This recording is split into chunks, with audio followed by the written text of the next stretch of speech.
Hey you guys, and welcome to Vlogmas Day 26. Today we're going to have a little bit of a story time, so stay with me. I know, the last couple of days trying to vlog for you guys around here has been crazy. We've had a lot going on. It is, after all, the week before Christmas, so lots to do, lots of last minute things to do and get done.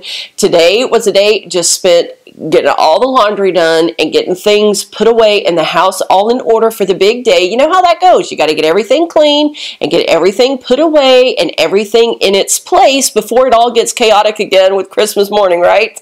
So not a lot to vlog with that. I could have, but you guys have seen us fold and wash laundry a million times, so didn't figure that that was something that you guys would want to see. So I thought that I would just share another little Christmas memory. I did that, I believe it was day 8. I think it was Vlogmas Day 8 had a little bit of a story time with you guys, and you guys seem to enjoy hearing the stories, and I always love to hear your stories as well. Like when you guys sit around and start reminiscing about Christmas memories, I love it. So I thought, okay, well, didn't have time to vlog the whole day, so let's just go ahead and tell a little story. And I thought I would just tell you guys what I remember about spending Christmases growing up, because, you know, sometimes when we think about Christmas, our minds go back to our childhood.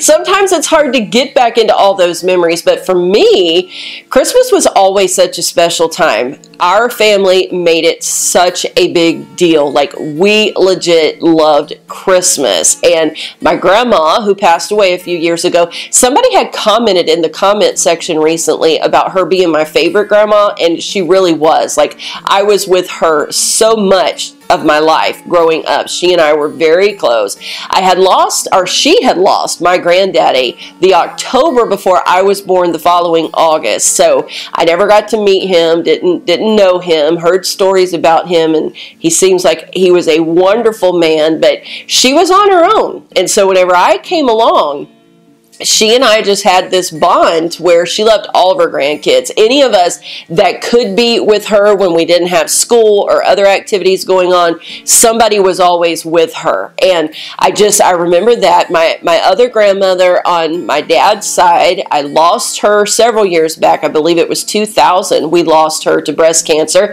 You guys know that story because I share that with you each October as a reminder to be mindful of ourselves, ladies, during that time of year. But so I wasn't as close to her growing up. She didn't live as close to us as my other grandma.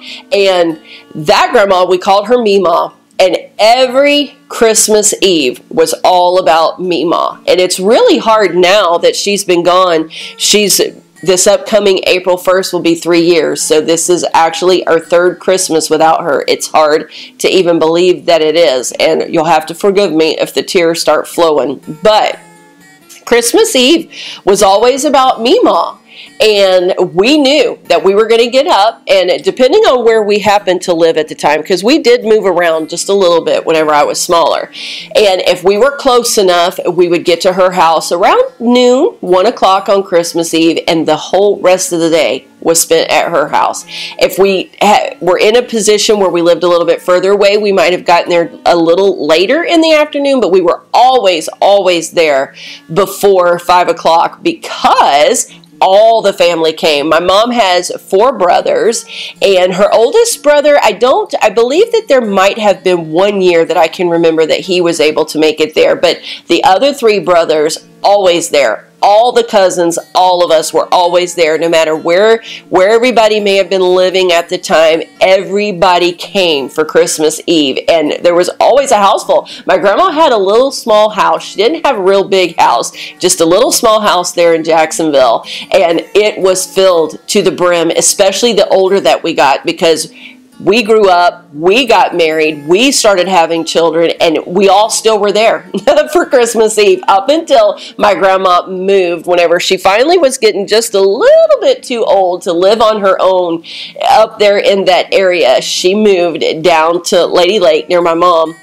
And up until she moved, we all were still there. All the great-grandkids, everybody. That just was the thing. We knew Christmas Eve was all about Mima. So we would gather in, she would have all this food prepared, we would eat, then we would hop in the car at 6 o'clock was communion service at her church, and we all would go have Christmas communion together with her there. She was always so proud to have her family together. All of her family serves the Lord, and we all love Jesus, and so all of us being together, being able to share that, since that's the reason for the season, like that was the most important thing.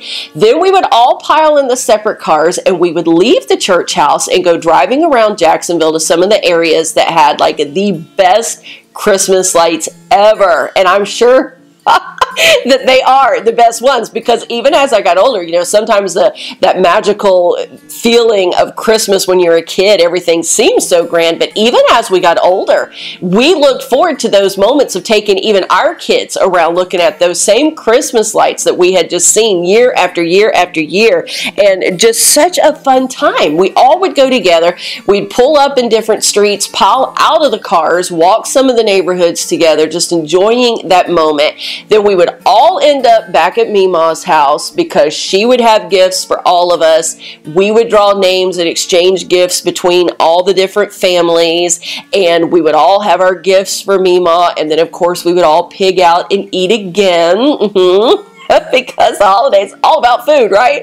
Oh my goodness, so much good food. But that is how we would spend every Christmas Eve. Every Christmas Eve until she moved. That is just the way it was. I think I can remember in my life maybe 2 times that we were unable to make it for Christmas Eve. There was one time after Steve and I had been married, I don't know, maybe about 3 or 4 years, and you're young and you kind of go through that stage where I want my own traditions and I'm going to do things a little different this year, you know. And I can remember that year that we didn't make it to Christmas Eve at Mima's house because we were wanting to spend that romantic time, just the two of us, but both of us missed it so much that didn't happen again.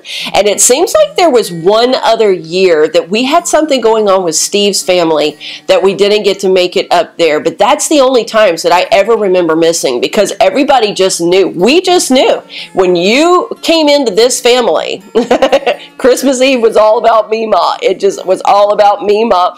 One of my uncles, he lived up in Georgia, so they would spend the night there in town, and a couple of times that we were living too far away, we spent the night at Mima's and would get together again on Christmas Day with that uncle who lived away. My other uncles lived right there in Jacksonville, so they were always very close to her anyway. But other years that we were living close enough to make the drive home about an hour and a half away, I guess it was, we would go on back home and then have Christmas Day at our homes. A lot of the times my grandma would pile in and go with us. If she didn't come with us for Christmas Day, she was at another one of my uncle's homes for Christmas Day. It just that's always just the way that it was, because family to us is vitally important. I think you guys know that from watching this vlog channel. We are very, very family oriented, and that's just the way I remember it. It's been a little different since we lost her. You know, it's still good, it's still fun. We still have our traditions now that we've started with my parents. You know, it's kind of like when that older generation passes, the next generation kind of takes the torch, and so we do have some traditions that we do there. But it's always sad, especially the last 3 years, her not being with us during the holidays, because Christmas Eve was just always about Mima, you know? So it's different, but it's still good, it's still fun, and we still love family and love to be together, and we can share happy memories of her, just like I'm sharing them with you guys, and it brings such a warm feeling to the heart, and it just makes you feel all warm and cozy the way Christmas should be, the way all the year long should be, not just at Christmas time, but especially at Christmas time. So I thought I'd just take a minute and share that with you, since there was no vlog really to show you. Take you walking down memory lane and let you know how I spent my Christmases whenever I was little and growing up, and just the special moments that it was. So I would like to hear yours. If you have a channel where you have maybe talked about it already, or you plan to talk about it, definitely link that down below. Link me the video. I'd love to come over and hear you reminisce a little bit about your Christmases growing up. And if you don't have a channel, then type it out down there for us. If it's something too personal that you don't want a lot of other people to see, then shoot me an email, DeeVineDeeZine@yahoo.com, because I would love to hear your stories of how you spent Christmas as well, because it really is the most wonderful time of the year. My favorite holiday by far is Christmas, the whole season long. So with that being said, I'm going to go ahead and jump off of here and leave it with you there. I want to thank you so much for sitting here and letting me share my heart with you, letting me take a little walk down memory lane and go back in time a little bit. And I want to remind you guys, it really is a DeeVine life. So get out there and live it with purpose, and we'll see you all again tomorrow.